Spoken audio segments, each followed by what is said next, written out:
तो वेलकम, आप सभी का स्वागत है और मैं हूं आपके साथ राही कपूर। और ठीक मेरे साथ आप बाखूबी जानते हैं कि ये शख्स मेरे साथ कौन खड़ा है। इनके बारे में बताना चाहूंगा सिर्फ दो लाइनें कि ये पहले सनातन सभा के अध्यक्ष थे, उसके बाद जो है वो रामलीला के जो है वो अध्यक्ष रहे, वो अभी भी हैं। लेकिन एक सबसे बड़ी जो जिम्मेवारी मेंढर की आवाम ने, मेंढर के व्यापार मंडल ने, जो व्यापार मंडल एक टाउन का सबसे बड़ा एक रीढ़ की हड्डी मानी जाती है, बिजनेस फ्रेटर्निटी में एक बड़ी अहम भूमिका निभाता है व्यापार मंडल। तो एक जिम्मेदारी इनको सबसे बड़ी आज व्यापार मंडल की दी गई है। इन्हें बिना चुनाव के व्यापार मंडल मेंढर का अध्यक्ष चुना गया है। काफी लंबे अरसे के बाद ये हुआ और बलराम शर्मा आज हमारे साथ हैं। तो मैंने सोचा कि बलराम शर्मा के साथ हम बातचीत करके ये जानने का प्रयास करें कि इन्हें जो नई जिम्मेदारी मिली है किस तरीके से लोगों की उम्मीदों पर जो है वो खरे उतरेंगे। बलराम जी, सबसे पहले आपका बहुत बहुत स्वागत है जनाब। शुक्रिया राही जी। बलराम जी, सबसे पहले आपको बधाई हो, मुबारक हो कि मेंढर के जो तमाम जितना भी तबका है, बिजनेस फ्रेटर्निटी है या और, उन्होंने एक बहुत बड़ी जिम्मेदारी आपके सिर पे जो है वो रखी है।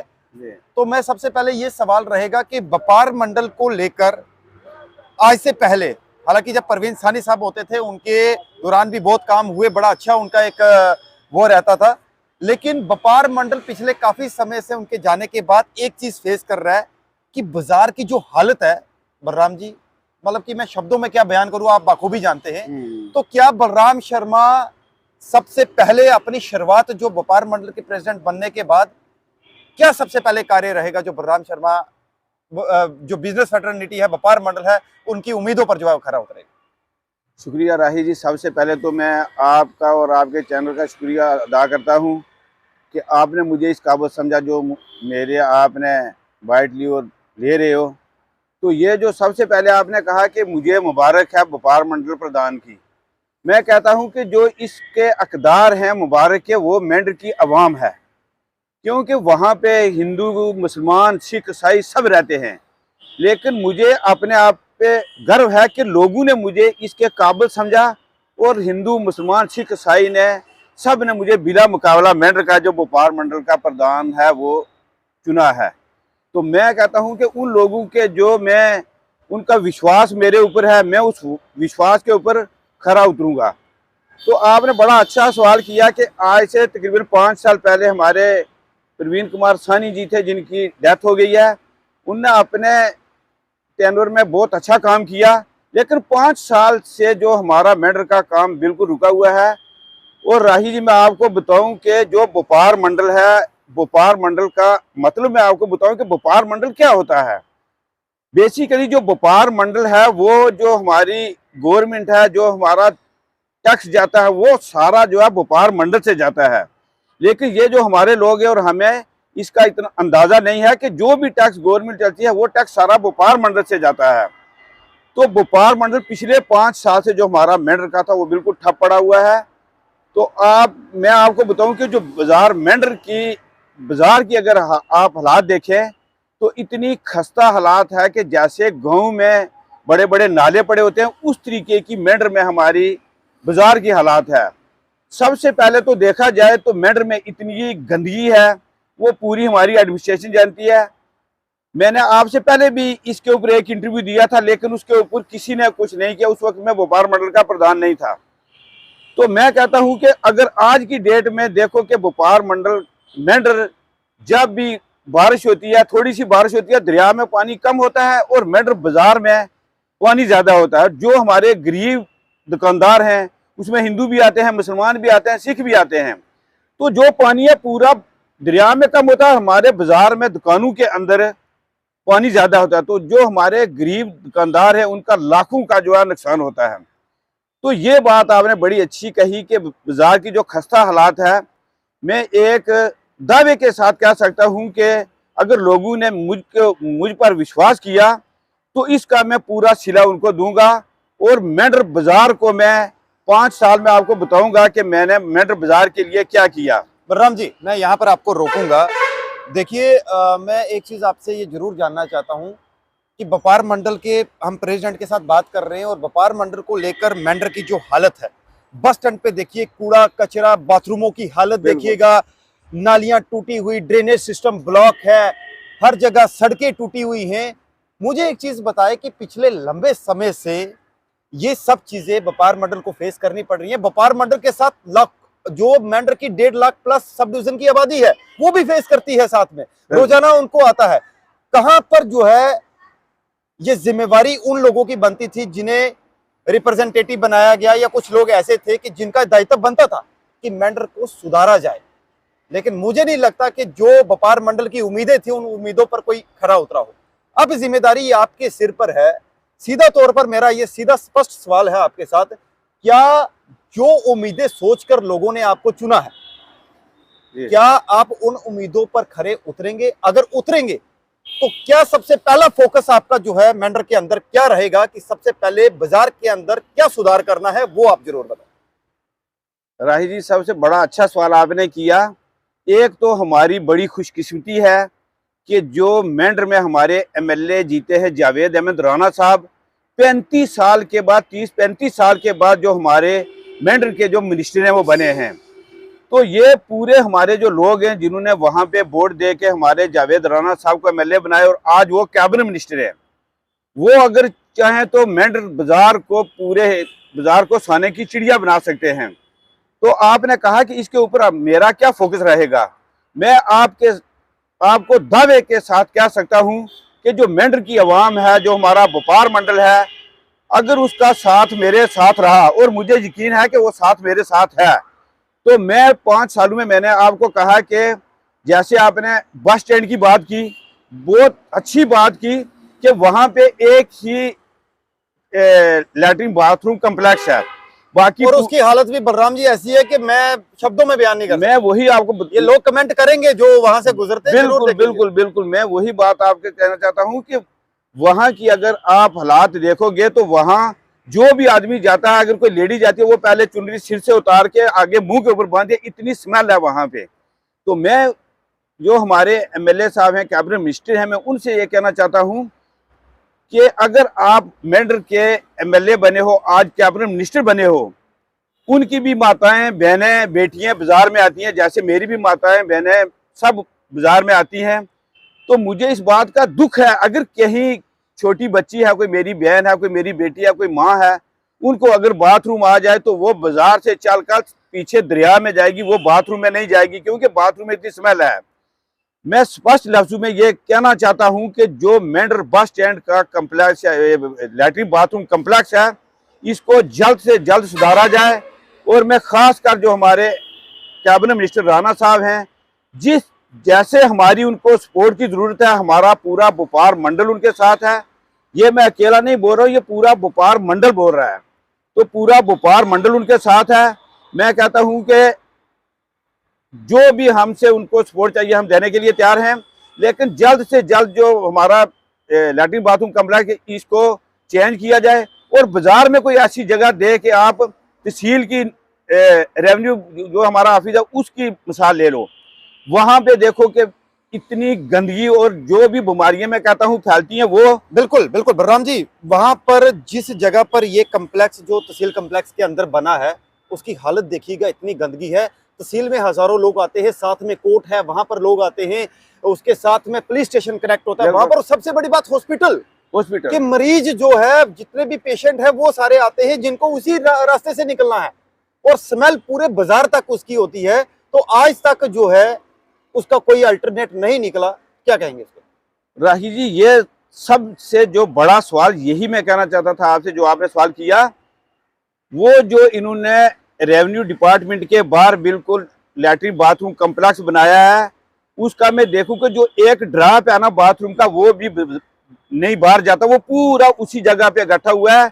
और जो हमारी माताएं बहनें उधर से गुजरती है, गाड़ी अगर जाएगी वो पूरे छींटे उनके ऊपर पड़ेंगी। और उससे बड़ी बात जो एक है कि वो रोड इतनी कंजस्टेड हो गई है कि मेरे आंखों के सामने देखते देखते, मैंने उस दिन भी इंटरव्यू दिया था मेंढर में, कि एक बीमार आदमी आ रहा था, उसको हार्ट अटैक हो गया, तो आगे इतना जाम लग गया है कि उस आदमी को वो उठा के जब तक गाड़ी से निकालते, उठाकर हॉस्पिटल तक लेके गए, तो थाने के आगे गेट के आगे पहुंचा तो उस आदमी की डेथ हो गई। बलराम जी, मेरे को एक चीज बताएं कि आप व्यापार मंडल के प्रेसिडेंट है। हाल ही में जब आप प्रेसिडेंट बने उससे 2 दिन पहले एसडीएम साहब ने एक मीटिंग बुलाई थी। बिल्कुल हुआ है। वो मीटिंग का एक ही कारण था कि बाजार में कंजेस्टेड होने की वजह से कुछ दुकानदार जो है सामान बाहर लगाते हैं, जिस वजह से आम जनता को या जो भी उन चीजों को दिक्कतों का सामना करना पड़ता था। क्या ये उम्मीद रखे कि जो लोग दुकानों के बाहर ज्यादा सामान लगाते हैं, क्या इसको लेकर व्यापार मंडल कोई स्ट्रेटजी बनाएगा या कोई ऐसा करेगा ताकि आवाजाही में कोई दिक्कत ना हो, या कोई ऐसा सिस्टम ना हो कि खुदा ना खास्ता कभी कोई आग लग जाती है, कोई ऐसा सिचुएशन होती है जहां पर उस चीज को तुरंत रोका जा सके? बिल्कुल राखी जी, ये आज से कोई 20-25 दिन पहले हमारी एसडीएम साहब और तहसीलदार साहब के साथ मीटिंग हुई थी।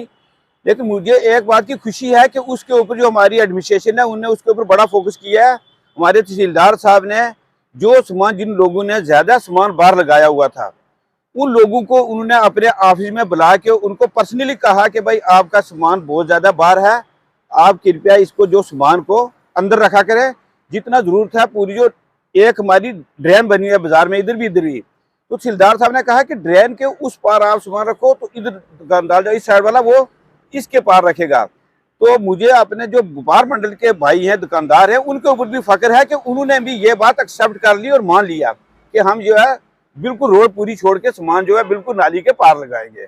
बलराम जी, इसके साथ एक और जुड़ा हुआ सवाल है। जब बिजनेस की बात हो रही है, मेंढर टोन की बात हो रही है, व्यापार मंडल की बात हो रही है, तो एक सवाल और है।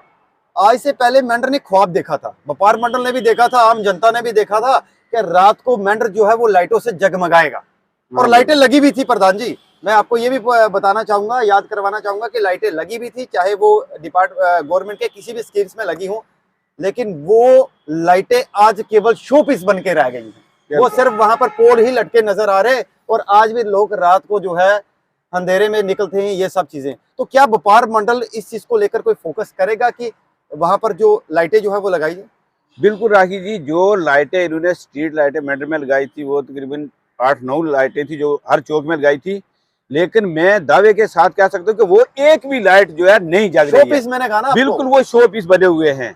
तो वो मैं आपको कह दूं कि जो हमारे कैबिनेट मिनिस्टर राणा साहब हैं, मुझे उम्मीद है कि वो 40-50 लाइटें, जो मेरी उनके साथ पर्सनली बात भी हुई है, तो उन्होंने कहा कि 6-7 महीने के जो अंदर है ये मेंढर का जो बाजार है, बिल्कुल ये रात को जैसे दिल्ली चांदनी चौक जगमगाता है।